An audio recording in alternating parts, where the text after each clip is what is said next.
अब हम बजट का विस्तृत विवरण देखेंगे कि हम इसमें क्या क्या शामिल करते हैं। तो इसके दो भाग हमने किए हैं, राजस्व बजट और पूंजीगत बजट। ठीक है, स्टार्ट में अब राजस्व और पूंजीगत दो अलग अलग करने का क्या रीज़न है। राजस्व बजट या राजस्व प्राप्तियां और व्यय में वह मद शामिल होते हैं जिसके माध्यम से ना तो सरकार की देयताओं में कोई प्रभाव पड़ता है, ना ही परिसंपत्तियों में। मतलब ना तो उनकी लाइबिलिटीज़ को प्रभावित करती है, ना ही असेट्स या परिसंपत्तियों को।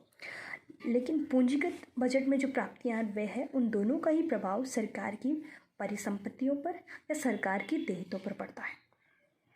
ठीक है बात। अब हम दोनों को अलग अलग देखते हैं। अब हम बात करते हैं राजस्व प्राप्तियां और राजस्व व्यय।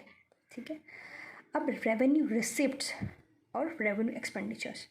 अब रेवेन्यू रिसिप्ट्स में भी हम दो क्लासिफिकेशन कर सकते हैं, कर राजस्व और गैर कर राजस्व, या टैक्स रेवेन्यू और non tax revenue. Tax revenue तो हम इससे बहुत फैमिलियर हैं। टैक्स रेवेन्यू को भी हमने फर्दर क्लासीफाई किया है, प्रत्यक्ष कर और अप्रत्यक्ष कर। प्रत्यक्ष कर क्या होते हैं, जो जिस व्यक्ति पर लग रहे हैं वो डायरेक्टली गवर्नमेंट को पे करता है। ठीक है, जिसके प्रकार हम देखें तो आय कर और निगम कर। अप्रत्यक्ष कर वह होते हैं जिस पर कर लग रहा है, वो उसको किसी फर्दर व्यक्ति पर या आगे किसी पर ट्रांसफ़र कर सकता है, जैसे एक्साइज ड्यूटी है, वेट है, और अब इन सब एंटरटेनमेंट टैक्स और बहुत सारे टैक्सेस हैं। अब इन सारे टैक्सेस को मिला के, जैसा कि हमें पता है कि जीएसटी आ गया है, एक्साइज सारे इनडायरेक्ट टैक्सेस लगभग जो मैक्सिमम इनडायरेक्ट टैक्सेस थे उनको सबको मर्ज कर दिया गया है जीएसटी के अंदर। ठीक है, तो जीएसटी क्या है, डायरेक्ट टैक्स है। इनकम टैक्स और कॉर्पोरेशन टैक्स क्या है, डायरेक्ट टैक्स। ठीक है, इकोनॉमिक्स टर्म्स में देखिए तो जहाँ जिस पर इम्पैक्ट और इंसिडेंस एक ही व्यक्ति पर पड़ रहा है वो क्या है, प्रत्यक्ष कर। और जहाँ पर इम्पैक्ट और इंसिडेंस दोनों अलग अलग व्यक्तियों पर पड़ रहा है वो क्या है, अप्रत्यक्ष कर। ठीक है, ये बात कर रहे हैं। अब हम आते हैं गैर कर राजस्व में। अब जनरली हम मानते हैं कि सरकार की रेवेन्यू का एक बहुत बड़ा हिस्सा टैक्स ही है, लेकिन उसके अलावा भी बहुत सारे ऐसे सोर्सेज हैं जहाँ से सरकार अपनी आय प्राप्त करती है। इसमें पहला हम देखें तो जो भी PSUs है, पब्लिक सेक्टर अंडरटेकिंग्स है, सार्वजनिक क्षेत्र के उपक्रम हैं, उनसे सरकार को प्रॉफिट और डिविडेंड लाभांश प्राप्त होता है। इसी तरह सरकार ने यदि किसी स्टेट गवर्नमेंट को या किसी फॉरेन गवर्नमेंट को ऋण दिया है तो उस पर ब्याज प्राप्त होता है, वो भी गैर कर राजस्व का हिस्सा होगा। थर्ड में हम लेंगे विदेशों से प्राप्त या ग्रांट्स या एड्स। किसी फॉरेन गवर्नमेंट से या फॉरेन इंस्टीट्यूट से कोई ग्रांट्स मिली है देश को तो वो भी गैर कर राजस्व का हिस्सा होगी। इसी तरह सरकार बहुत सारी सर्विसेज प्रोवाइड करवाती है, पावर डिस्ट्रीब्यूशन, इरिगेशन, बैंकिंग और बहुत सारी इकोनॉमिक और कम्युनिटी सर्विसेज, उसके बदले में भी सरकार को रेवेन्यू अर्न होता है। ठीक है, इसी तरह फ़ीस, जैसे licence fees, registration fees, visa passport बनाने की फ़ीस, फाइन्स और पेनल्टीज़, ये सब गवर्नमेंट के नॉन टैक्स रेवेन्यू के पार्ट है। स्टैम्प और करेंसी प्रिंटिंग के भी सरकार के से भी सरकार को रेवेन्यू अर्न होती है। इसी तरह अभी एक नया सोर्स कुछ सालों से सरकार के रेवेन्यू का बहुत बड़ा पार्ट बना है, वो है स्पेक्ट्रम ऑक्शन से। स्पेक्ट्रम ऑक्शन से भी सरकार काफ़ी बड़ा अमाउंट प्राप्त करती है।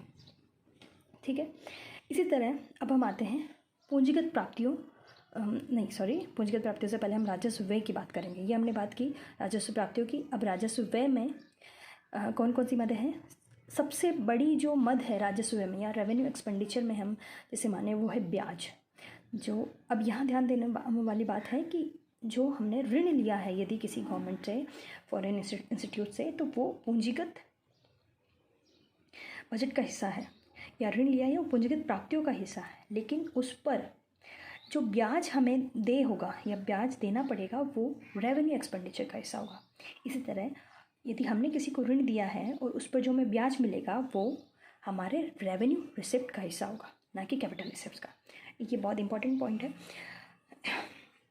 ठीक है, अब ग्रांट ब्याज है फर्स्ट ब्याज। उसी तरह ग्रांट्स, स्टेट गवर्नमेंट्स को भी ग्रांट्स देती है, और ज़रूरत पड़े तो जो लेस डेवलप कंट्रीज़ हैं उसको भी सरकार ग्रांट्स दे सकती है या देती आई है, तो वो भी हमारी रेवेन्यू एक्सपेंडिचर का पार्ट होगा। इसी तरह सब्सिडीज़, स्पेशली 3 सब्सिडीज़ बड़ी अमाउंट में दी जाती है, fuel subsidy, food subsidies, fertiliser subsidies. इसी तरह जो भी गवर्नमेंट सर्वेंट्स हैं उनकी सैलरी पेमेंट, वेजेस, पेंशन्स और ये सारे हमारे रेवेन्यू एक्सपेंडिचर का हिस्सा होगा। और सबसे बड़ा एक और आता है उसमें मत है डिफेंस एक्सपेंडिचर, वो भी रेवेन्यू एक्सपेंडिचर का पार्ट है।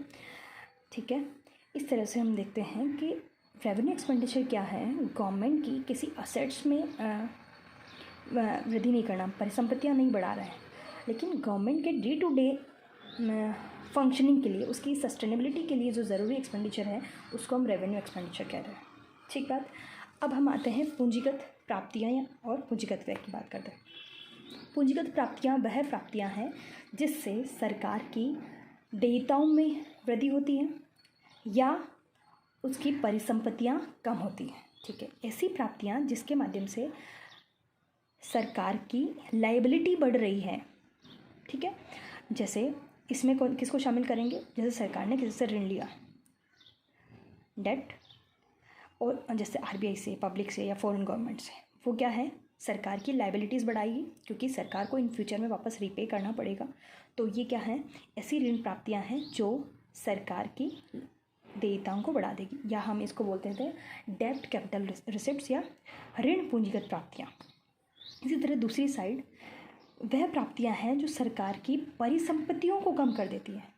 ठीक है, फॉर एग्जांपल जैसे सरकार ने पहले ऋण दिया था किसी गवर्नमेंट को, तो उसके बदले में उसको टाइम टू टाइम ब्याज मिल रहा था, तो वो एक तरह से असेट था गवर्नमेंट का, लेकिन अब उस ऋणों की वापस वसूली कर ली, तो वो एक तरह से इस वर्ष में तो हमारी प्राप्तियों में शामिल होगा, लेकिन इससे हुआ कि हमारी सरकार की परिसंपत्तियाँ कम हो जाएगी। दूसरा, यदि सार्वजनिक क्षेत्र के उपक्रम हैं उनको सरकार निजी क्षेत्र को बेच दे या विनिवेश कर दे, निवेश की जस्ट अपोजिट होता है विनिवेश, निवेश करने के बजाय क्या है, सरकार अपनी पूंजी को कम कर दे, तो उससे भी सरकार को पूंजीगत प्राप्ति होगी।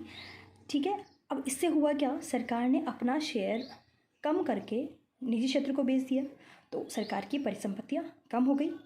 ठीक है, तो पूंजीगत प्राप्तियों में हमने क्या देखा, पूंजीगत प्राप्तियाँ वह प्राप्तियाँ जिससे या तो सरकार की लायबिलिटीज़ बढ़ रही है या फिर परिसंपत्तियाँ कम हो रही है। ठीक है, अब हम बात करते हैं पूंजीगत व्यय की या कैपिटल एक्सपेंडिचर की। इससे जस्ट अपोजिट ऐसा एक्सपेंडिचर जिससे सरकार की या तो देयताएँ या लायबिलिटीज़ कम हो रही है या फिर परिसंपत्तियाँ बढ़ रही है, वो क्या है, आपका पूंजीगत व्यय। ठीक है, जैसे अपोजिट हमने देखा था, राजस्व में ना तो लायबिलिटीज़ पर प्रभाव पड़ रहा था ना ही एसेट्स पे, लेकिन पूंजीगत व्यय क्या है, जिससे लायबिलिटीज़ कम हो रही है और परिसंपत्तियाँ बढ़ रही है। जैसे लायबिलिटीज़ कम हो रही है, उसका एग्जाम्पल क्या है, हमने पहले किसी गवर्नमेंट से या किसी इंस्टीट्यूट से ऋण लिया था, अब हमने क्या किया, उनको वापस रीपे कर दिया, तो मेरी लायबिलिटीज़ कम हो गई, मेरी देयताएँ कम हो गई। इसी तरह भारत ने यदि किसी अमेरिका से या IMF या वर्ल्ड बैंक से किसी से उधार लिया है, यदि उसको वापस भुगतान कर दिया गया है, तो सरकार की उस वर्ष देयताएँ कम हो गई। ठीक है, ऋण का भुगतान हो गया। सेकंड पॉइंट है, यदि सरकार ने कहीं निवेश किया है, कहीं इन्वेस्ट किया है। ठीक है, जैसे अभी हमने बात की पब्लिक सेक्टर यूनिट को निजी क्षेत्र में दे दिया, इसी तरह किसी निजी क्षेत्र को सरकार ने अपने अंडर ले लिया, वहाँ निवेश कर लिया, तो वो क्या होगा, सरकार की एक तरह से इससे क्या होगा, सरकार की परिसंपत्तियाँ बढ़ेगी, जिससे आने वाले फ्यूचर में सरकार को कुछ अर्न होगा। ठीक है, या इस तरह से परिसंपत्तियों का निर्माण हो रहा है, इसलिए ये हमारा पूंजीगत व्यय है जो हमारी या तो देयताओं को कम कर रहा है या परिसंपत्तियों को बढ़ा रहा है। ठीक है, ये पूरा एक क्लासिफिकेशन हो गया। अब इसमें हम एक ब्रॉडली जो इस साल का बजट है उसको हम देख लेते हैं। इस साल का जो हमारा बजट था 2020-21 का लगभग 30 लाख करोड़ का है, 30,42,230 लाख करोड़ का है। ठीक है, अब उसमें हम देखें कि इसमें किसका हिस्सा कितना क्या है, एक अनुपातिक रूप से हम देखेंगे। जस्ट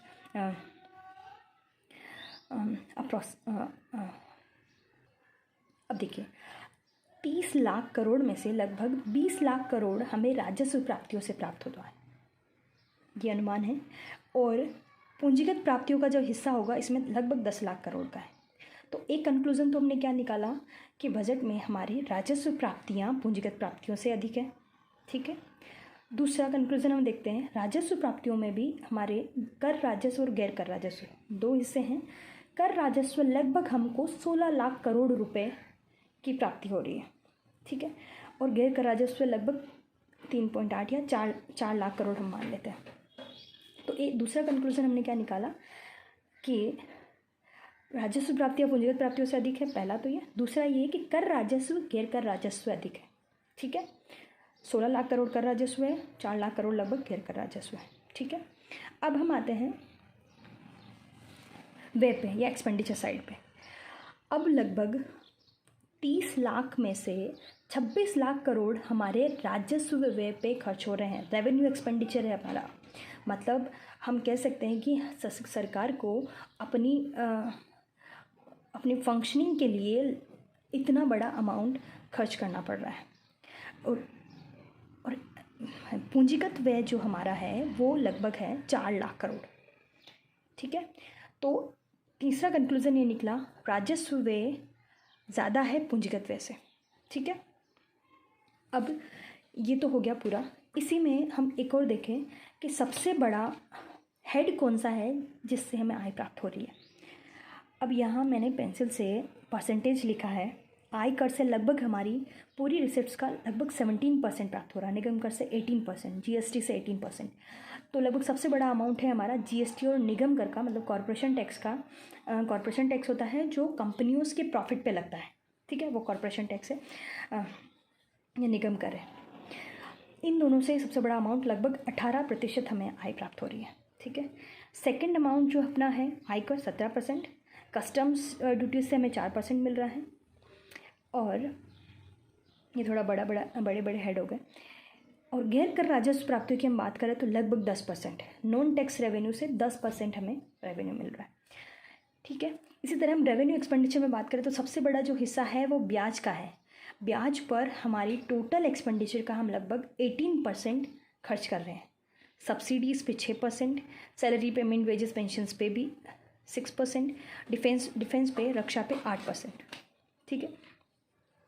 अब इसी तरह हम पूंजीगत प्राप्तियों की बात करें तो पूंजीगत प्राप्तियों में भी जो हमारी ऋण प्राप्तियां हैं, और ऋण प्राप्तियों में प्लस हम अन्य प्राप्तियां भी जोड़ लें तो लगभग ये 20% का हिस्सा रखते हैं, ठीक है। इस तरह से हमने एक ब्रॉडली एक क्लासिफिकेशन हमने देखा। इसके साथ साथ हमने अभी 2020-21 का बजट भी थोड़ा थोड़ा ऊपर से देख लिया।